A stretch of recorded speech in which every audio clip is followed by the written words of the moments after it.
We ask about suffering, why we suffer, and this and that, and there's many reasons. However, I just want to discuss upon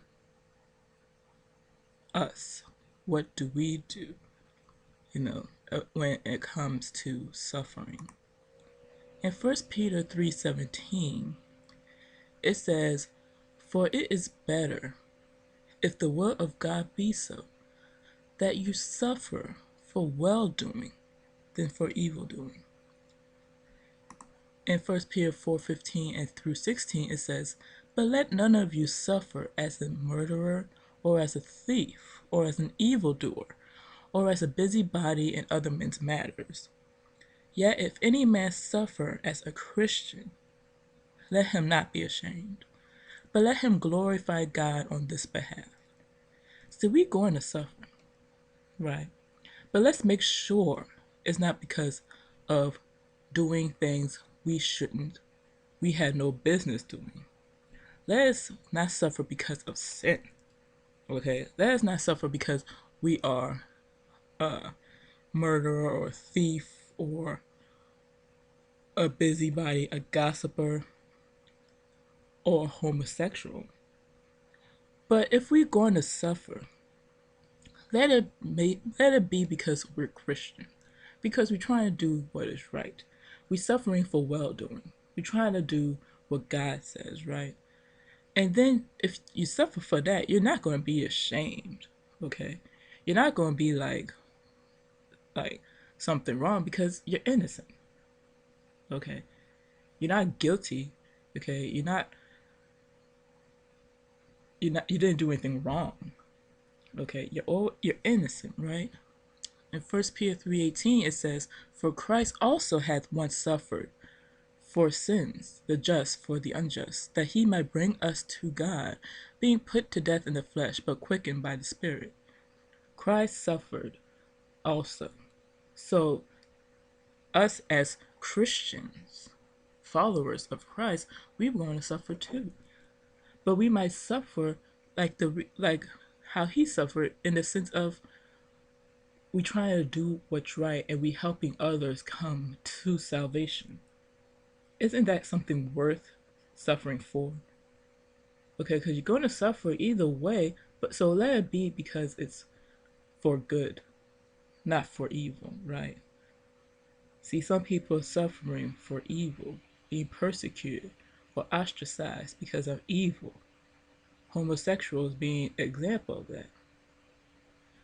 But if you're going to suffer, be persecuted, ostracized, let it be because it's you doing what is right. You try to speak the truth. You might correct people, right? I mean, some people, like let's say the murderers, they suffer in prison for their evil doing. They did something bad. Now they're suffering for it in prison, or they probably suffered before they went to prison.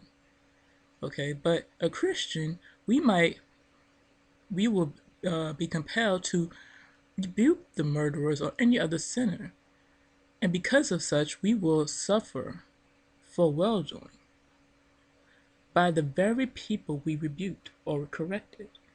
Sometimes we go and we try to correct people because of their mistakes, just like we will want somebody to correct us for our mistakes. And because we try to rebuke and correct them, they will sometimes hate us for such. Okay? Like if you talk to a homosexual and say you can't be on this path, it's wrong. You gotta change. You have that time now to change. Because, you know, and then what you get being name called and you being talked about and you say, "Oh, you hate us." And I said, "I hate you." No, I'm trying to help you. I'm trying to put you on the right path, right? Because then you won't have problems down the road, okay? You won't have problems after death because you're going to have problems after death. And we know what that problem is. So why go down that road, okay? Try to get on the right path, on the right road, okay? Trying to, I mean, because you have time now. Why, it, why even try to wait? Why even try to, play with it? It's sort of like what government's doing. And right now, with the United States, this furlough thing and all this, it's like they're playing with it. You know, stop. You can't play with this. You can't play with your soul. You can't play with this problem. Okay, you should correct right now because this isn't something. It's not like something fake or some fantasy. It's real. Okay, so it's like you have to get on the right path. So it's like a drug addict. If you care for somebody, why don't you try to rebuke them and say stop being a drug addict?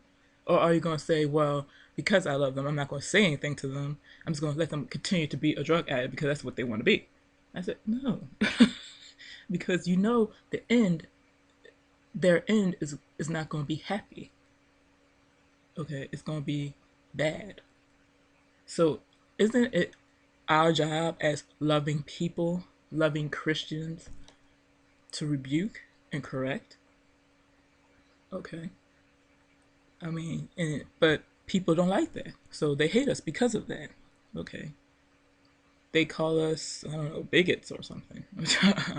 I mean, but it's like, it's not bigotry. I mean, it's just doing what's right, right? I mean, isn't that what we're supposed to do? Don't we supposed to have some type of foundation, some type of establishment, supposed to sort of stand our ground in some fashion? I mean, if it's some room for like whatever, then fine. But in this case, God said this is wrong. That's it.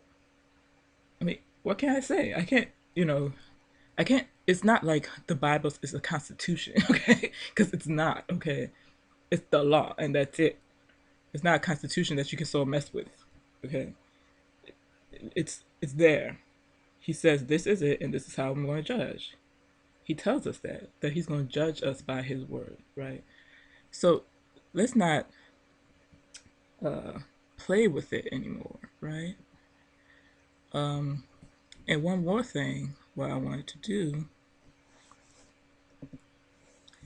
is show you an example here in the Bible, talking about, for instance, in Mark 6, verse 17, for Herod himself had sent forth and laid hold upon John and bound him in prison for Herod's sake, for his brother Philip's wife, for he had married her. So what's going on? We have Herod, a king here, or a governor, or no, the king, and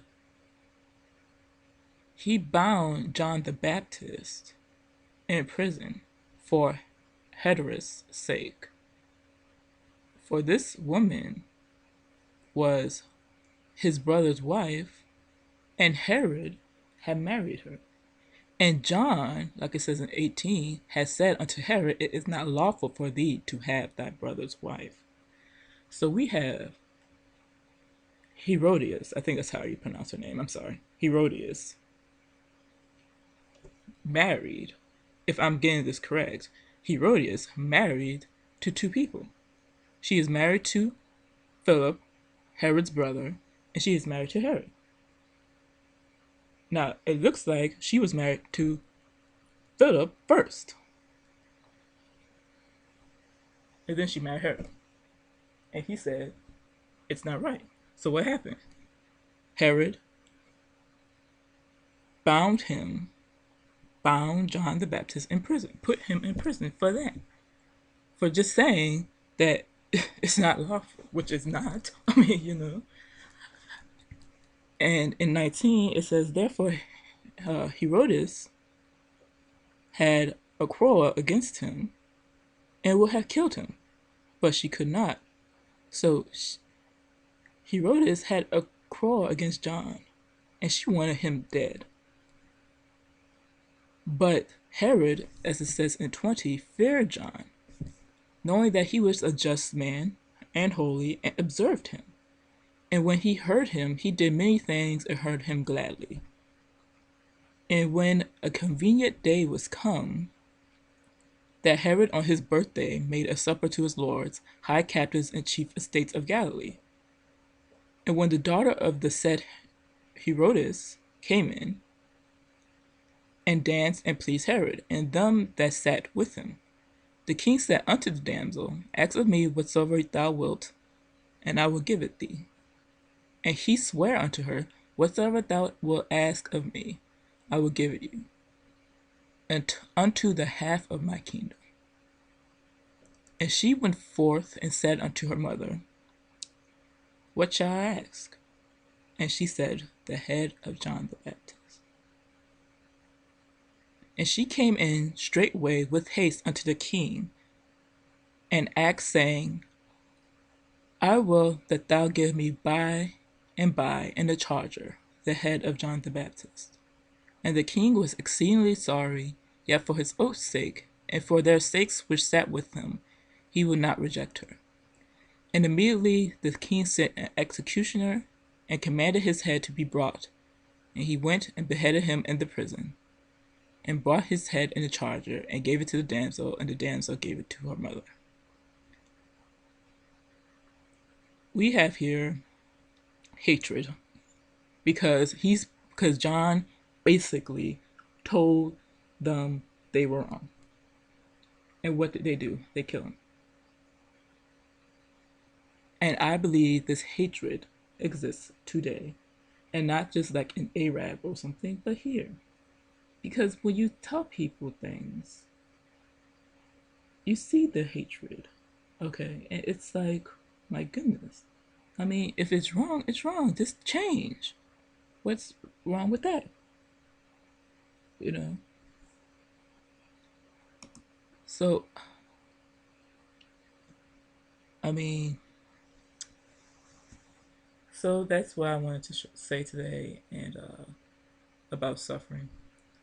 About if you suffer, at least be it because you're doing what's right. Now, of course, not everybody's going to end up like John the Baptist, so don't freak out about that. But I mean, at least make sure you're fighting on the right side.